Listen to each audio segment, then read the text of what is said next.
반갑습니다. 우리 사랑하는 리뉴젠 여러분들. 지난 시간에는 기후와 날씨를 배웠다면 이번에는 자연으로 떠나는 여행, 땅에 대해서 배워보려고 합니다. 여러분들은 자연을 보면서 행복해하고 즐거워하거나 놀랍다고 느껴보신 적이 있나요? 저는 참 자주 그래요. 제가 10대 때 학교를 다닐 때도 하늘을 보면서 하나님이 지어주신 하늘과 구름이 너무 예뻐서 막 룰루랄라 투스텝 걸음으로 걸으면서 교회로 향했던 날들이 참 많았어요.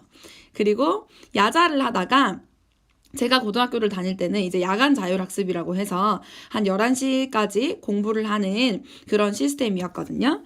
그렇게 야자를 하다가 너무 힘들 때 친구와 같이 운동장 밖으로 나와서 막 뛰어다니다가 그냥 운동장에 철펑 누워서 별을 본 적도 있었어요. 그때 밤하늘에 막 별들이 빛나는 걸 보면서 와, 하나님은 진짜 어떻게 이렇게 별들을 지어주셨을까. 또 그런 별들을 볼 때마다 아브라함한테 하셨던 약속들이 떠오르기도 했었어요. 또 저희 집 앞은 바다인데요.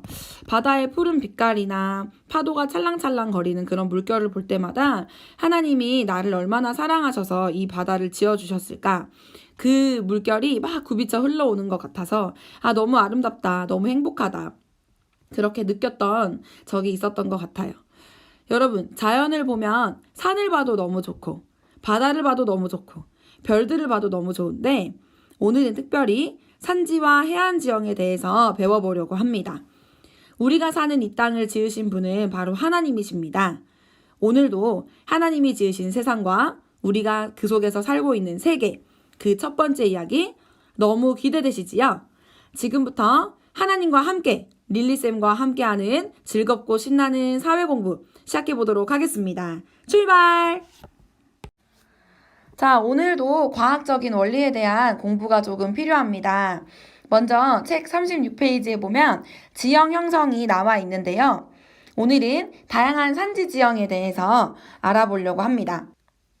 제가 중학교를 다닐 때 지형의 형성에 대해서 이렇게 외웠던 기억이 있어요. 제가 중학교를 다녔을 때는 빅뱅이라는 아이돌 팀, 가수팀이 굉장히 유명했었는데 여러분들도 알지 잘 모르겠어요. 그 중에 멤버인 지용이는 크고 태양은 작다. 여러분, 이게 무슨 말이지? 이거는 암기법이에요. 그래서 이 말이 어떤 말인지 지금 배우면서 외워보도록 하겠습니다. 자, 여기 그림에 보시면 지구 내부로 들어가면 마그마가 있어요. 그리고 용암이 있죠. 그래서 지구의 용암이라고 해서 지용이라고 하고 여러분 이 지구의 용암 밑에는 멘틀이라는 것이 있어요. 멘틀. 이 멘틀이 이동을 합니다. 그래서 마그마에서 용암이 튀어나와서 땅을 만들기도 하고 땅을 없애기도 해요. 정말 신기하죠? 이것이 지구 내적 작용에 의한 대지형 형성이라고 이야기를 할 수 있어요. 그렇다면 이 대지형 형성에 해당하는 종류가 있는데 그 중에는 조륙운동이 있고 또 조산운동이라는 게 있네요. 여러분, 사회 공부를 할 때는 이 말이 어떤 말인지에 대한 이해가 가장 중요하다고 이야기를 했었죠. 조륙운동이라는 말은 조성했다, 그리고 육지를 만들었다. 그럼 합치면 무슨 말이에요? 그냥 육지를 만들었다는 뜻이에요. 이게 바로 조륙운동이에요. 조륙운동의 종류에는 융기와 침강이라는 게 있어요. 융기는 땅이 높게 올라가는 거. 그리고 침강은 땅이 내려가는 거예요. 자, 두 번째로 조산운동은 뭘까 봤더니 뭐를 조성했을까? 산을 조성했다라는 거죠. 여기에는 습곡이라는 게 있어요. 습곡은 지층이 쭈글쭈글하게 주름이 생기는 것을 얘기하고 있고 단층이라는 거는 지층이 끊어져서 층에 높낮이가 생긴 걸 얘기해요.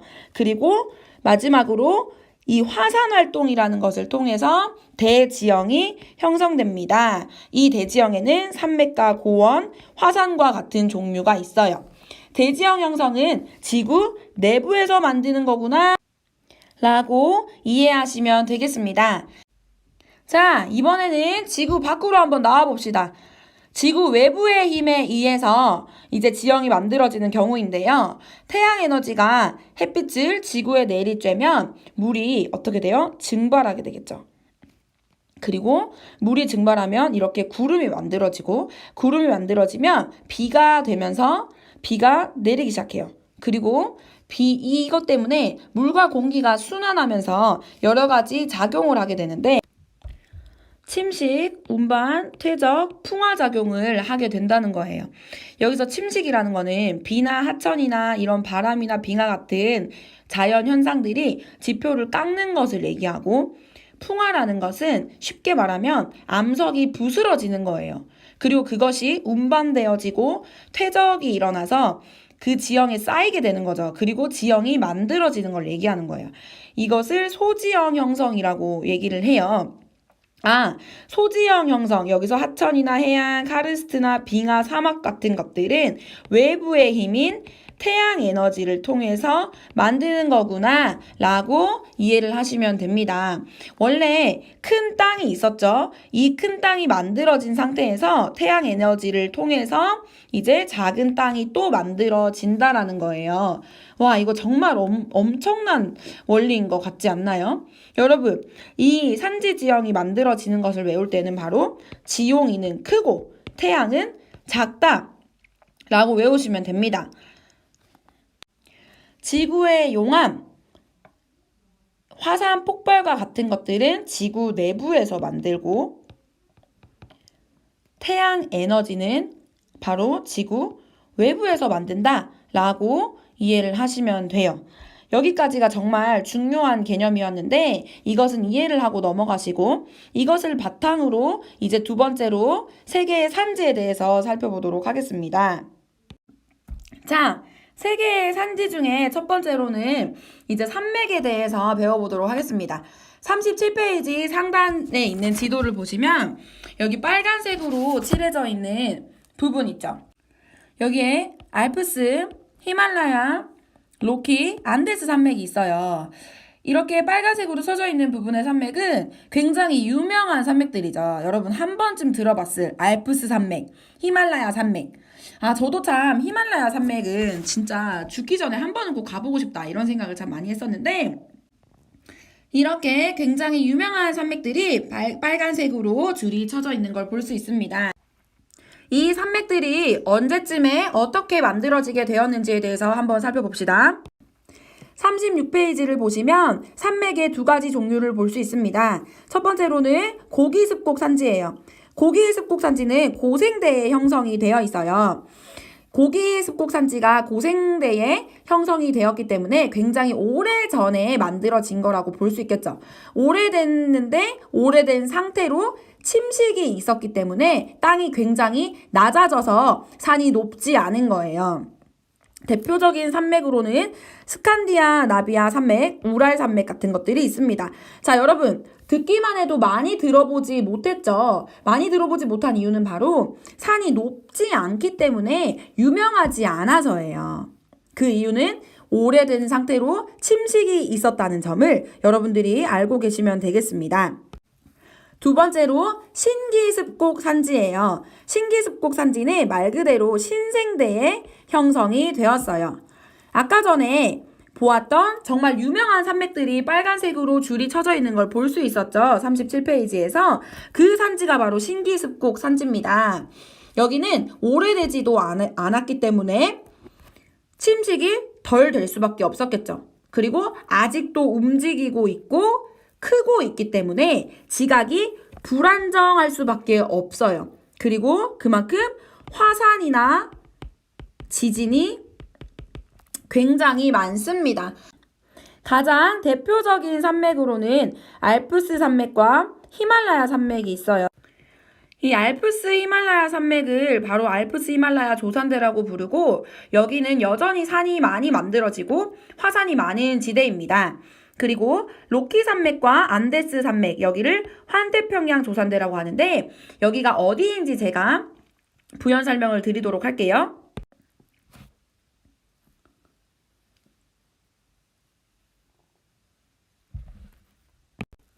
자, 다시 37페이지로 넘어오시면 여기 환태평양 조산대가 어디인지 알려드리도록 하겠습니다.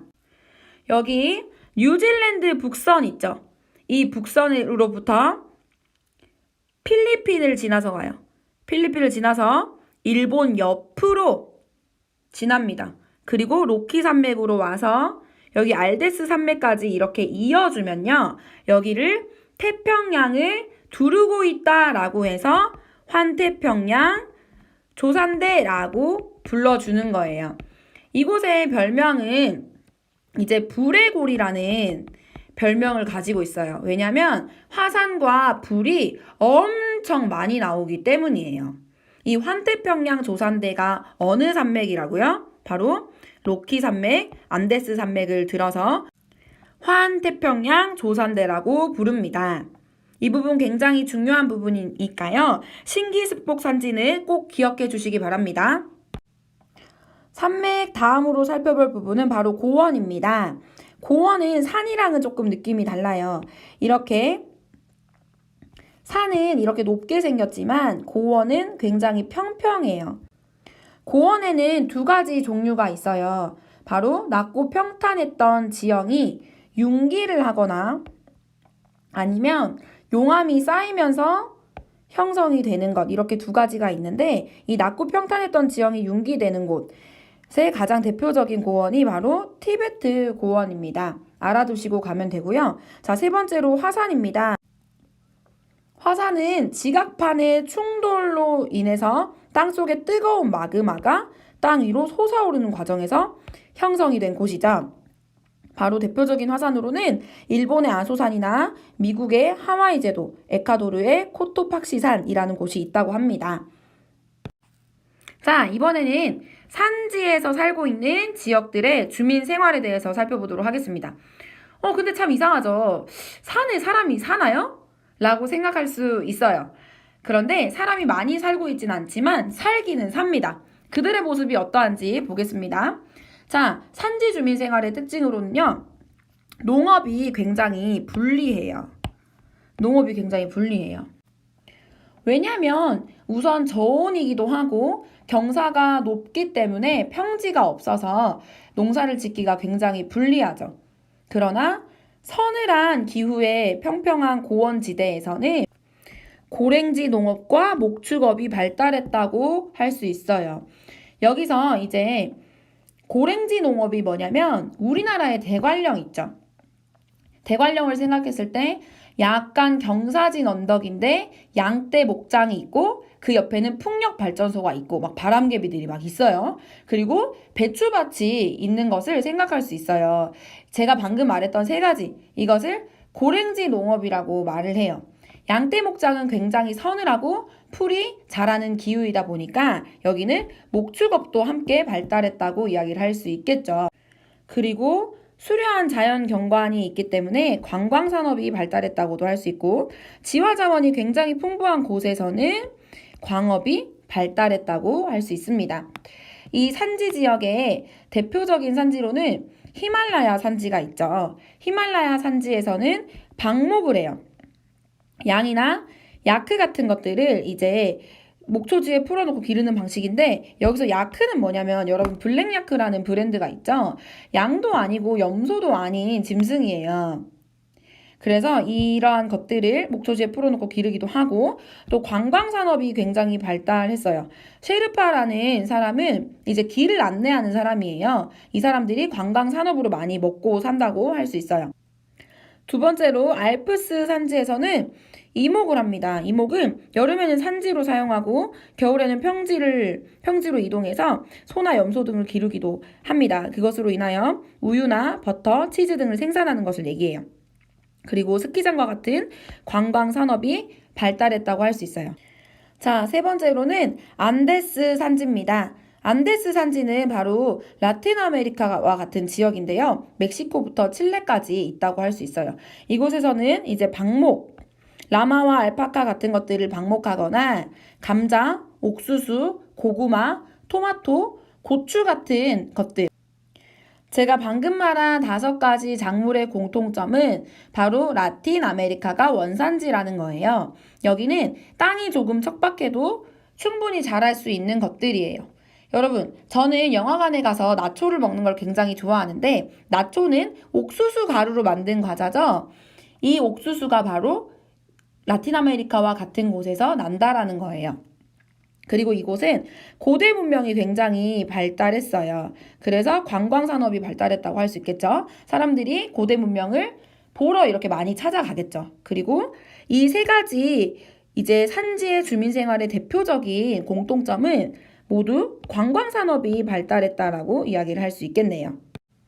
자, 이번에는 다양한 해안 지형에 대해서 좀 살펴보도록 하겠습니다.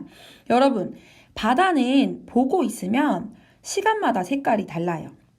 우리나라에는 남해와 동해 바다가 있는데 색깔이 너무 예뻐. 선생님도 이제 동해 바다 쪽 사람이라서 이제 집 앞이 바다인데 바다를 보고 있으면 너무 파란 빛이 정말 어떻게 저렇게 예쁠 수 있나 싶을 때가 많아요. 그런데 동해와 남해는 바다 색깔이 굉장히 예쁘지만 서해안은 오래 보고 있어야 예뻐요. 처음에 봤을 때는 뭐 새까만 색깔이 막 있어. 이게 갈색이기도 했다가 또 황금색이 되기도 했다가 왜 동해와 남해는 굉장히 파란빛인데 왜 서해안은 색깔이 이렇게 계속 바뀌지?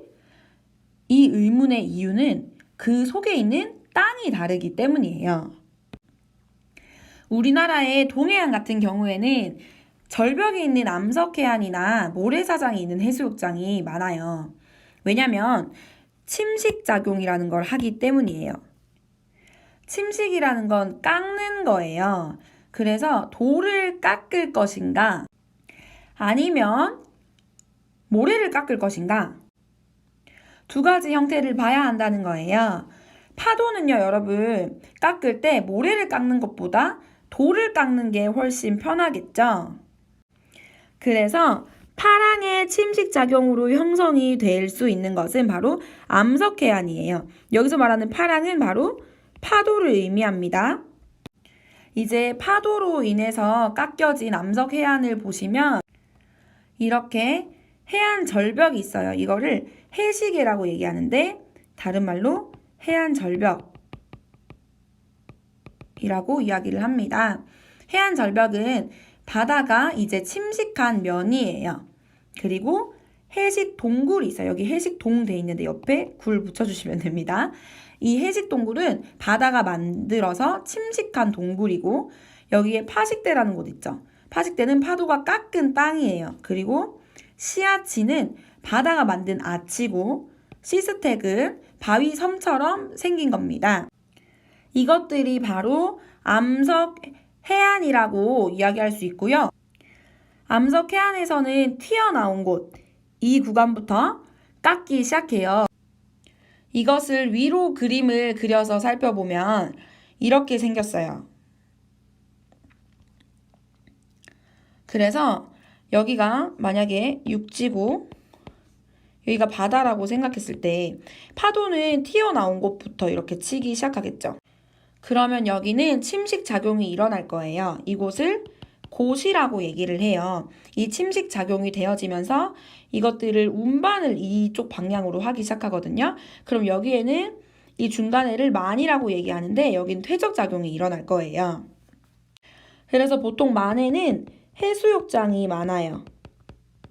곳에는 해안 절벽이 많습니다. 해안 퇴적 지형에 대해서 조금 더 설명을 드리자면 여기 보면 이제 쏙 들어간 자리 여기가 만이고 이렇게 튀어나온 자리 있죠. 여기가 곳이라고 방금 전에 설명을 좀 드렸어요. 그러면 여기 쏙 들어간 곳에 해수욕장이라고 얘기를 했죠. 여기에 모래 사장이 있을 거고 튀어나온 곳에는 해안 절벽이 많아요. 이 전제하에 모래 사장을 이제 사빈이라고 부르고 여기 뒤에 보면 여기에 사빈이라고 적혀 있네요. 이 사빈 뒤에 보면 해안 사구라는 게 있어요. 태안에는 우리나라에서 정말 유명한 사구가 있는데요. 그곳에 모래 언덕이 막 이렇게 쌓여 있는 걸 보면 너무 아름다운 광경을 볼 수 있어요. 우리나라의 이집트와 같은 곳이라고도 사람들이 많이 이야기를 합니다. 이번에는 석호를 한번 살펴볼 건데요. 여기 쏙 들어가 있는 곳은 바로 만이라고 이야기를 했었죠. 그리고 이곳에 만의 주변에는 사주라는 게 있어요. 여기 이렇게 사주라는 것이 있는데 여기는 모래기둥이라는 뜻이에요. 그래서 곳에서 침식이 된 아이들이 사주로 흘러가면서 쌓은 거거든요. 여기는 만의 입구를 막아버리게 돼요. 만의 입구를 막아버리게 됩니다. 그리고 졸지의 호수가 되어져 버리죠. 바닷물 호수가 돼버린 거예요. 바닷물 호수는 만으로 흘러 들어오는 여기 하천이 내려오면서 퇴적이 된 거예요. 그래서 모래가 막 쌓이면서 나중에는 육지가 됩니다. 여기 밑에 그림 보시면 이게 바로 석호라는 거거든요. 그리고 여기 이렇게 사주가 보이죠. 만을 막아버린 거예요.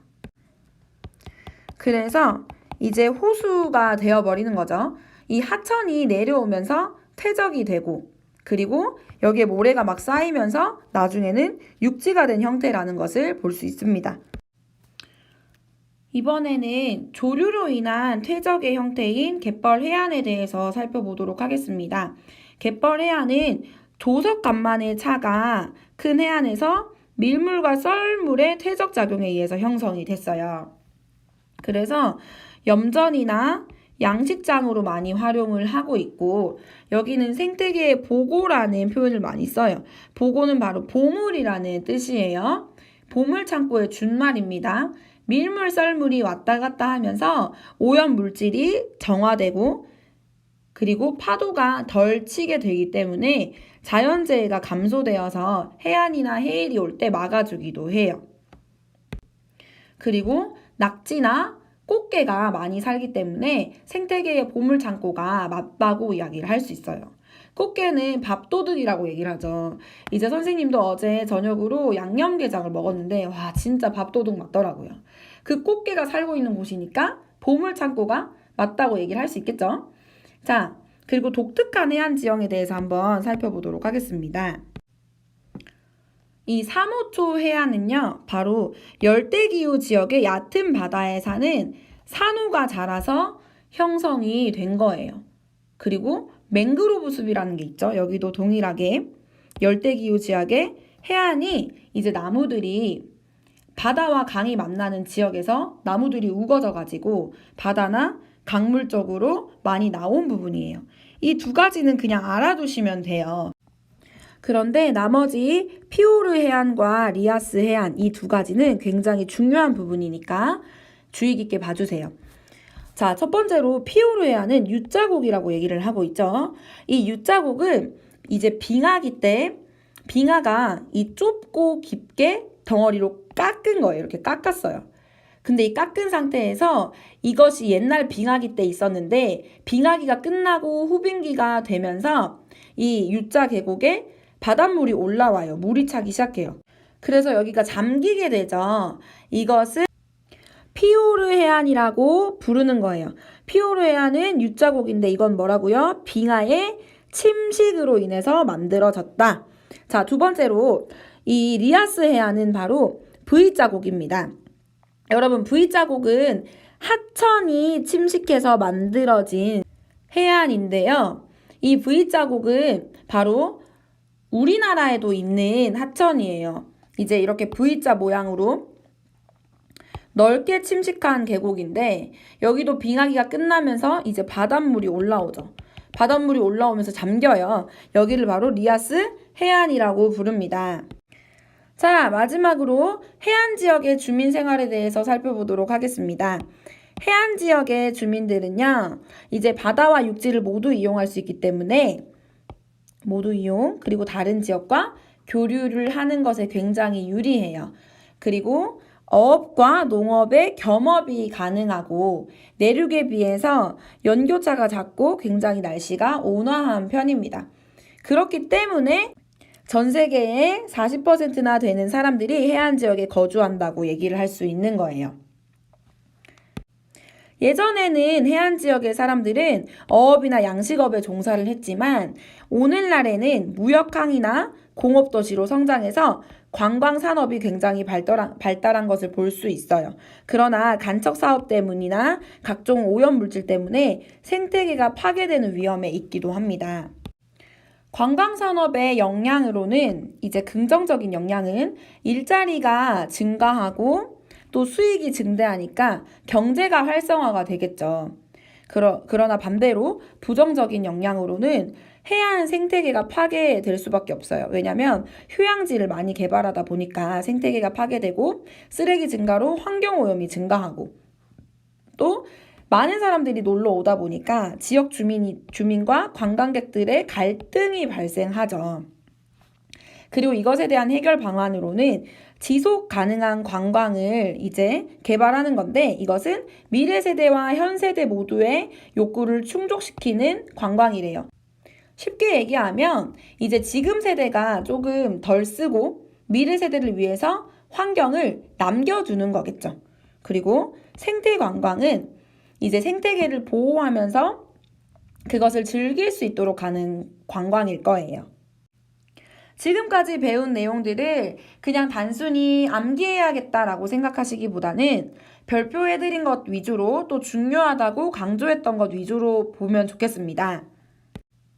사회 공부를 할 때 가장 중요한 건 단어에 대한 이해예요. 사회 강의 1주차가 지나가고 참 많은 친구들이 이제 이 단어가 너무 생소해서 기억이 잘 안 나요 라고 이야기를 했는데 기억이 잘 안 나는 게 당연합니다. 여러분들이 처음 배우시는 친구들은 어려울 수도 있을 거예요. 그러나 중학교 1, 2학년 과정을 배웠던 친구들은 이제 이것이 많이 어렵게 느껴지진 않았을 건데 아무래도 과학적인 상식이 연계가 되어 있는 부분들이 있다 보니 이해 없이 그저 암기만 하려고 하시면 쉽게 되진 않으실 거예요. 선생님이 처음에 사회 공부를 할 때는 첫 번째 강의를 듣고 정리하는 것, 그리고 나서 이해하고 암기하는 것에 대해서 강조를 했었죠. 여러분 사회 공부를 하실 때는 첫 번째 이해하는 것, 두 번째 정리하는 것, 세 번째가 암기입니다.